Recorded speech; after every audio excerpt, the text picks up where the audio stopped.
बिस्मिल्लाहिर्रहमानिर्रहीम। अस्सलाम वालेकुम। कैसे हैं आप सब लोग? होपफुली आप सब ठीक ठाक होंगे, अपने प्यारों के साथ खुश होंगे, मुतमईन होंगे। अल्लाह ताला यूँ ही आपको हंसता मुस्कुराता और खुश रखे। तो जी आज हम कहाँ जा रहे हैं? आज हमने थोड़ी सी ग्रॉसरी करनी थी, घर की एक दो चीज़ें लेनी थी।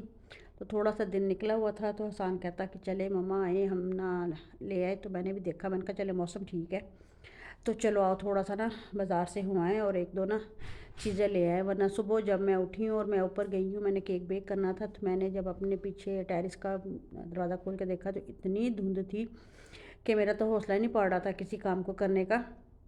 और ये बच्चों को ना इतनी ठंड में भी चैन नहीं था, ये क्रिकेट खेल रहे थे यहाँ पे। तो केक मैंने बेक करने रखे हुए थे। ये मैंने एक ऑर्डर देना था, तो ये मैंने खैर सुबह ही बनाया था। तो मैं केक बना के तो फिर मैं ग्रॉसरी करने गई थी। वो क्लिप मैंने पहले लगा दिया, लेकिन केक बेक करने के बाद मैं फिर गई थी ग्रॉसरी करने। तो ये मैंने जी एक केक देना था, तो उसके लिए मैंने ये 2 स्पॉन्ज बनाए हैं। ये 4 अंडों का स्पॉन्ज था, और ये 6-6 इंच के मोल्ड में मैंने 2 केक बेक किए थे। इसकी अब डिज़ाइनिंग कैसे करेंगे वो मैं आपको बताती भी जाऊंगी, जो छोटी छोटी टिप्स एंड टेक्निक्स हैं कि कभी क्लाइंट कह दे। तो ये उन्होंने अपना कहा था कि आप अपनी मर्ज़ी से बना दें। 2 पाउंड का केक हो, और लड़के का थी, उन्होंने बताया कि 8वीं सालगिरह, तो बस आप मैंने ही अपनी वो क्या कहते होते हैं कारीगरी दिखाने के लिए ना, तो मैंने कहा चले थोड़ा सा ना, एक तो वीडियो भी बन जाएगी, तो चले थोड़ा सा ना बच्चा भी खुश हो जाएगा। तो मैंने 8 डिजिट बनाया था, और चूँकि बॉय के लिए था तो थोड़ा सा ना उसको बच्चे को गाड़ियों गुड़ियों का भी शौक़ था, तो उसी वाले से केक बनाया था। तो केक देख लें हमारा कितना सॉफ्ट, स्पॉन्जी और एयरी है। मैं तो इसको वही कहती हूँ कॉटन कैंडी केक। तो खैर मैंने इसकी लेयर्स कट कर ली हैं, और इसको ना मैंने शेप भी कर लिया है थोड़ा सा एक केक को थोड़ा सा मैंने राउंड कट किया, ताकि जो दूसरा वाला केक है ना वो उसके अंदर थोड़ा सा फिक्स हो जाए, और वो थोड़ा सा ना 8 की जो शेप है ना वो अच्छी आए। बोर्ड पे मैंने इसको रख के देख लिया था कि मैंने इसको कैसे रखना है। क्रीम भी मैंने बीट कर ली। तो लेकिन जब मैं उसको डिकोर करने लगी फाइनल, तो फिर खैर मैंने उसको ना मुझे वो ऐसे नहीं अच्छा लग रहा था। फिर मैंने इसको कहा नहीं चले ऐसे रखते हैं। फिर मैंने इसको थोड़ा सा ना कॉर्नर टू कॉर्नर रखा था। तो वही टेक्निक है जो हर केक में होती है कि उसको सोक करेंगे और उसको क्रीम लगाएंगे, जो भी फ्रूट डालना चाहे वही डाल देंगे। तो ये जो आम बेकरी स्टाइल केक होता है ना वो यही होता है। तो मेरे चूँकि जो के ऑर्डर्स होते हैं ना, मेरे जो 90% केक होते हैं ना वो ये वनीला होते हैं, और ये फ्रूट कॉकटेल की फिलिंग के साथ, और और जो 10% है वो चॉकलेट होते हैं। बहुत कम मुझे ऑर्डर आता है कि कोई स्पेशल केक हो, वरना मोस्टली मेरा ना यही होता है। इसलिए फिर हर वीडियो में क्या ये दिखाना होता है कि वही हो चीज़ होती है, इसलिए मैं मैं नहीं करती। ये सिर्फ चूँकि आपको शेप का थोड़ा सा बताना था कि 8 को हम शेप कैसे करेंगे, तो उसके लिए फिर मैंने ये थोड़ी सी वीडियो के मैंने इसमें ऐड कर दी। वरना इसमें कोई ख़ास चीज़ हो तो फिर ही मैं उसको शेयर करती हूँ, वरना फिर मुझे शेयर करने की इतनी ज़रूरत होती नहीं है। तो इसको मैंने सोक कर लिया है अच्छा सा, और जो भी मैंने फिलिंग करनी थी फ्रूट कॉकटेल की वो कर दी, थोड़े से चॉकलेट चिप डाल दी, और अब मैं इसको क्रम कोट करके ना थोड़ी देर के लिए रखूँगी फ्रिज में, और फिर जो मेरे बाकी काम होंगे ना वो फिर मैं करूँगी। तो बाकी यही है कि ज़रूरी नहीं होता। अच्छा अगर आप बेकरी भी ऑर्डर करने जाएँ ना कि हमें 2 पाउंड का केक बना दें और 8 शेप का बना दें, वो कभी भी इस ऑर्डर को नहीं पकड़ेंगे। उन्होंने कहना है कि जी बन ही नहीं सकता, ये तो हो ही नहीं सकता कि 2 पाउंड में हम आपको कोई शेप कर दें। तो कोई ऐसी बात नहीं है। मेरा वो जो था हाँ बैटर वो उतना ही था, यानी 4 अंडों का स्पॉन्ज था। मैंने 6-6 इंच के 2 मोल्ड में किया, और देखिए कितना बड़ा सा केक बन गया। इसको देख के कोई कह सकता है कि ये 2 पाउंड का केक है? तो ये केक था भी ऐसे ही, मेरे रिलेटिव ही है, मेरी कज़न है, उसके बेटे का था, तो उसने कहा था कि बाजी अपनी मर्ज़ी से बना दें। तो ऐसे बड़ा मज़ा आता है केक बनाने का कि जब कोई कहे ना अपनी मर्ज़ी से बना दे, तो फिर हमने ज़रा अपनी भी वो क्या कहते हैं कारीगरी दिखानी होती है। तो मैंने कहा चले थोड़ी सी ना बच्चा खुश हो जाएगा, तो प्यारा सा केक बना के देती हूँ। तो साइड पे मैंने चूँकि बॉय के लिए था तो मैंने ब्लू क्रीम लगाई है। तो टॉप पे मैंने बहुत ज़्यादा क्रीम नहीं लगाई थी, क्योंकि वो इतना ज़्यादा ना क्रीम पसंद नहीं करते। उनका यही था कि बस हल्की हल्की क्रीम हो। तो उनको मेरा केक इसलिए पसंद आता है कि बहुत ज़्यादा क्रीमी नहीं होता, बस मुनासिब सी क्रीम होती है। तो मैंने जो साइडें हैं उस पर मैंने लगाई है, लेकिन टॉप पे मैंने इतनी ज़्यादा क्रीम नहीं लगाई। तो एक जो राउंड सर्कल लेके मैंने उसको थोड़ा सा ना अंदर वो लगा दिया है, निशान लगा दिया, जिससे कि मैं 8 का राउंड बनाऊँगी। और ग्रास नोज़ल मैंने ले ली है, और ये जो क्रीम मेरी ब्लू थी ना, इसी में मैंने 2 या 3 ड्रॉप होंगे येलो कलर के डाले हैं, ताकि मैं इसको ना ग्रीन कलर कर सकूं। अच्छा आप ना काम जब किया करें ना, तो इस तरह सोच के किया करें कि हाँ जी मैंने क्या करना है, और अगर मैं ये कलर बनाऊंगी तो मैंने नेक्स्ट कलर कैसे बनाना है, ताकि आपकी क्रीम वेस्ट भी ना हो, और काम भी आ जाए और आपका काम भी ना बढ़े। काम को ना तरीके से और समझ के किया करें। तो मुझे ग्रीन कलर थोड़ा सा कम लग रहा था, तो मैंने 2-3 ड्रॉप और डाल दिए, मुझे थोड़ा सा उसको डार्क ग्रीन किया था। और इसमें हम ग्रास नोज़ल लगाएंगे को सीखेंगे। तो मैंने क्रीम जो है वो उसमें डाल ली है बैग में, और मैंने उसकी जो एयर है वो सारी ना निकाल दी है। और एक वेट टॉवल आपके पास होना चाहिए।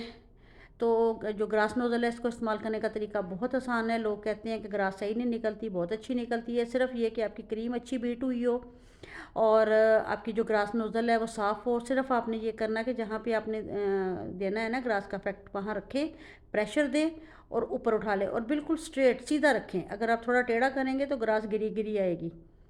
तो कुछ भी नहीं है, कोई टेक्निक नहीं है इसकी। बस ये है कि जहाँ पे आपको लगे कि वो नोज़ल साफ़ नहीं है, उसको तो बस साफ़ कर लें। तो ये मैंने रोड बनाने के लिए लिया चॉकलेट गनाश। उसमें मैंने डाला है थोड़ा सा पानी, 2 चम्मच आप समझ लें, और 1 टीस्पून मैंने उसमें डाला है लिक्विड ग्लूकोज, ताकि थोड़ी शाइनी हो जाए। उसको मैंने मेल्ट कर लिया, माइक्रोवेव कर लिया था 30 सेकंड के लिए। तो उसको फिर मैंने पाइपिंग बैग में डाल के ऐसे फिलिंग कर दी, रोड का वो इफेक्ट आ गया। और ये वाइट क्रीम मैंने बैग में डाली हुई है, और उसका मैंने नोज़ल कोई नहीं लगाई, वैसे बस छोटा सा कट लगाया हुआ है। और ये मैं थोड़ा सा इस पर रोड का इफेक्ट दूँगी, लाइन्स लगा दूँगी। बहुत ईजी है, आसान है। देखिए कैसे मिनटों में झटपट सा हमारा केक बन गया। झटपट तो खैर नहीं बना, लेकिन बहरहाल है आसान काफ़ी। और देखने में लगता ये है कि पता नहीं क्या आपने टेक्निक की होगी, कैसे किया होगा, हालांकि देखने में कुछ भी नहीं होता। या शायद अपने काम को करने का तरीका आता है आपको, तो उस वजह से नहीं लगता। एक बंदे को हो सकता है मुश्किल लगता हो, लेकिन बहरहाल मुझे तो इसमें कोई ऐसी ख़ास चीज़ नहीं लगी थी। लेकिन मैंने कहा चले मैं थोड़ा सा आपके साथ शेयर कर दूं कि अगर हमने कभी ऐसे शेप में केक बनाना हो। वैसे मैंने आपको 2 नंबर भी सिखाया है, तो वो वो भी मैंने ऐसे ही था कि मोल्ड में नहीं मैंने बनाया था, मैंने उसको वैसे ही शेप दिया था। तो ये भी मेरे पास मोल्ड तो नहीं था, लेकिन मैंने वैसे ही इसको शेप किया था। और ये जो मेरे ऊपर कार्स है, ये टॉय वाली हैं, जो डिंकी कार्स का पैक आते हैं, वो मैंने ऐसे ही लेके रखे होते हैं।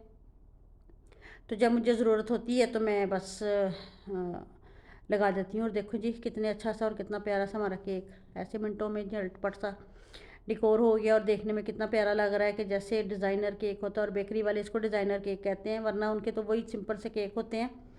तो बाकी यही होता है कि अगर आपको मेरी वीडियोस, मेरी टिप्स, मेरी टेक्निक्स अच्छी लगती हैं तो चैनल को लाइक कर दिया करें, सब्सक्राइब कर दिया करें और शेयर कर दिया करें। तो नेक्स्ट डे हमने जाना था इस्लामाबाद। तो ये जैसे हमें मैसेज रिसीव हुआ कि मोटरवे खुल गई है, तो हम इस्लामाबाद के लिए चल पड़े। उस दिन भी बड़ी धुंध थी, बड़ी ठंड थी। खैर हम चल तो पड़े और धुंध में ही हम निकले थे। लेकिन ये है कि बस वो कहते हैं ना, हाँ, कि अल्लाह ताला अपनी निशानियाँ हमें दिखाता है। तो ये सॉल्ट रेंज का एरिया है। तो जैसे जैसे हम इधर आए तो थोड़ा सा मौसम ना अच्छा होना शुरू हो गया। और ये जो रॉक्स है ना, ये मुझे इतनी अच्छी लगती है ना, मैं जब यहाँ से गुजरती हूँ ना, मैं इसको ऐसे देखती हूँ, मुझे बड़ी अच्छी लगती हैं ये। ऐसी इनकी जो लेयर्स अंदर से नज़र आ रही होती है ना, ऐसे जैसे कोई केक की लेयर्स होती हैं। हमें अपने ही काम नज़र आता है हर चीज़ में। तो जैसे ही हमने बेहरा क्रॉस किया है ना, तो मतलब धूप हमें ना नज़र आई। और यहाँ फैसलाबाद तो काफ़ी दिनों से धूप निकल ही नहीं रही थी। तो वहाँ हम बड़े हैरान हुए कि हैं यहाँ पे धूप निकली हुई है। तो जब हम कलर कहार पहुँचे हैं तो वहाँ उससे भी ज़्यादा अच्छी, इतनी अच्छी धूप निकली हुई थी ना। तो और बड़ी खुशी हुई धूप को देख के। अच्छा इतनी अच्छी लगी ना धूप, और बड़ा मज़ा आ रहा था धूप को देखने का।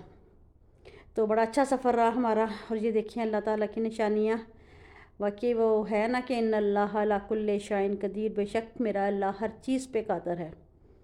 कितना खूबसूरत है हमारा पाकिस्तान। छोटी छोटी चीज़ें और हालांकि आम सी जगह होती हैं, लेकिन इतनी खूबसूरत लगती हैं। बस अल्लाह ताला हमारे मुल्क पर रहम करे और हमें सही हुक्मरान दे, बात तो यही दुआ है।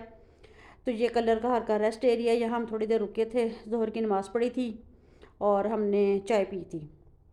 और यहाँ बड़ी अच्छी धूप थी, बल्कि हम खुश हो रहे थे धूप को देख देख के। तो ज़्यादा टाइम नहीं रुके थे। तो फिर जैसे जैसे हम इस्लामाबाद गए तो वैसे वैसे खैर काफ़ी अच्छा मौसम था। बहरहाल अच्छा ट्रिप रहा, एक दिन का था। एक दिन हम गए थे, नेक्स्ट डे हम वापस आ गए थे। बस छोटा सा काम था जिसके लिए जाना था। तो साथ मेरी देवरानी थी, देवर थे, हफ्सा थी और उसकी पुप्पो थी। तो लेकिन अच्छा सफ़र गुजरा, मज़ा आया। लेकिन ये था कि थोड़ा सा मैं हो रही थी इमोशनल कि हबीब के बगैर पहली दफ़ा मैंने ऐसे सफ़र किया था अकेले। तो याद तो आ रहे थे, ज़ाहिरी बात है, याद तो आते ही हैं कि उनके साथ जब भी सफ़र किया सारे रास्ते हम बातें करते जाते थे। तो खैर फिर क्या किया जा सकता है, अल्लाह की रज़ा है, राज़ी होना पड़ता है, चाहे ज़बरदस्ती हो जाओ चाहे खुशी से हो जाओ। तो ये जी हमारा प्यारा प्यारा सा इस्लामाबाद, यहाँ हम एंटर हो गए। वैसे ये इस्लामाबाद कम, मुझे कराची ज़्यादा लग रहा था, वरना ये कराची में इस तरह के फ्लैट हम देखते थे। अब तो खैर मुझे लगता पता नहीं हर शहर में ही ऐसे फ्लैट्स बन सिस्टम शुरू हो रहा है, जिस तरह से आबादी बढ़ रही है और जिस तरह से हमारी लैंड कम हो रही है। तो ये बाजी का घर थोड़ा सा हाइट पे है, तो ये उनके जो बैक व्यू है ना उनके घर से, तो वो ये ऐसे नज़र आता है कि बाकी पिंडी सारा नीचे नज़र आता है। और इसको देख के ना मुझे कराची के ड्रामों के सीन याद आ रहे थे। कराची के ड्रामों के सीन में ना ऐसे वो कराची दिखाते हैं। तो नेक्स्ट डे भी बड़ी अच्छी धूप निकली थी इधर पिंडी इस्लामाबाद में ना, बड़ी अच्छी धूप निकली हुई थी। तो ये छोटा से फिर मैं बाहर निकले हैं तो मैंने एक छोटी सी वीडियो बनाई थी कि बाजी का जो सराउंडिंग एरिया था। तो ये देख के मुझे भी यही हो रहा था कि ये जो नीचे रहने वाले लोग हैं ये ऊपर को देखते होंगे, हम नीचे देख रहे थे। और मुझे लगता है कि इंसान को ना ऐसे ही होना चाहिए कि जब वो ऊपर हो तो वो नीचे देखें, और जब वो नीचे हो तो सर उठा के ऊपर देखे, ताकि उसको भी ऊपर जाने की ना ख्वाहिश हो। ये एक ना होना चाहिए कि हमें ना जब हम ऊपर हों तो जब हम क्या कोई भी हमें नीचे की तरफ देखना चाहिए, ताकि हमें आजिज़ी और इंकिसारी है। और मेरे अल्लाह को भी आजिज़ी बड़ी पसंद है। तो ये बाजी के जो है कॉलोनी जो उनकी वहाँ पे ये थोड़ा सा हुआ था डेकोरेशन, या जो भी आप कह लें, ये डिफेंस का इलाका है, जो आर्मी का ये होते हैं एरियाज़, वो वाला उनका कॉलोनी है। नाम तो नहीं मैं बता सकती। तो खैर ये कितने प्यारे प्यारे से फूल खिले हुए हैं, अल्लाह की निशानियां हैं। बस अल्लाह ताला हमारे मुल्क को ऐसे ही प्यारा सा हंसता मुस्कुराता सा रखे।